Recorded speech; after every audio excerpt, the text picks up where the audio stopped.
Welcome everyone to Endgame Finance. This is going to be a quick Rivian update.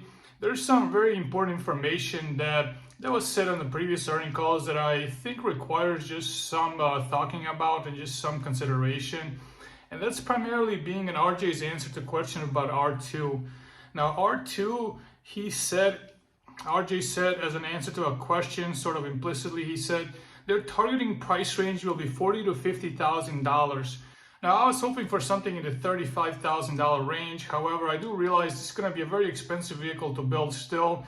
This is going to be one of the only SUVs on the market, only electric SUV on the market. Now, we have Tesla.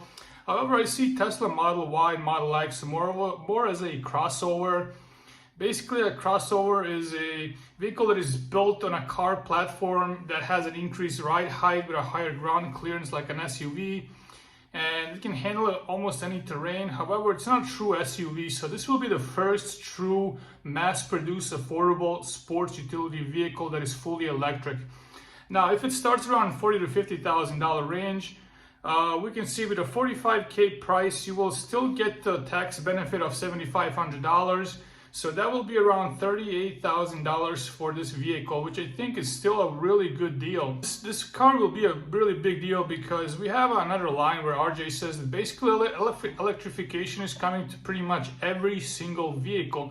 So every car will be electric in the future, and the distinct advantage will be had by people who have mastered manufacturing these vehicles, people that have integrated the software with the design, with the hardware. So basically, early movers will have a huge advantage, and that's why RJ is betting the company on this product. This will be their true mass-produced, their true flagship. Even though R1 is the flagship of the beginning, this will be the vehicle that basically launches the company into stratosphere or causes them to have a total collapse. It's also very important to point out that very recently the lawsuit regarding stoppage of the production of the plant in Georgia has been mostly resolved. They had a favorable ruling in 4 out of 5 instances, and the 5th one will be ruled in their favor probably.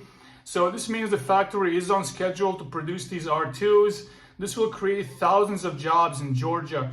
So we can expect mass production of R2s to come pretty soon in 2026. They just need to really speed up the build out of this factory, which I think will be a lot easier because they have so much expertise now with the production of R1. Now, Rivian has successfully implemented their own electric motors, their Enduro motor, and also their batteries into the electric delivery vans. So they had a line stoppage. However, this has tremendously reduced their costs. So we can see Rivian has said they have 25% lower bill of material costs with the introduction of Enduros and EDVs. So once all their lines are retrofitted to have their Enduro motors, they will have significant cost reduction in R1, and this will play a big role for R2s. Basically, R2s will be mass produced at a profit immediately. They have not taken any reservations, so they're not locked into any pricing. If inflation just keeps skyrocketing and they have to change the price, bump it up a little bit more, they will be able to do so. They were not able to do so with R1s because they already signed these binding agreements. So this is a huge advantage for R2 platform. It will come at a much more reduced cost. Lastly, Rivian is also really holding out an installation of their RAN network until they're close to production of R2s. So R2s will be hitting the streets in 2026. That may seem far off, but it's just around the corner. And Rivian has stated that they're basically holding off on building out a massive RAN network just so they can implement some hardware changes and they can make sure that this network has 99% plus uptime. They don't want to just build out some crap that will constantly be down, it will constantly be broken.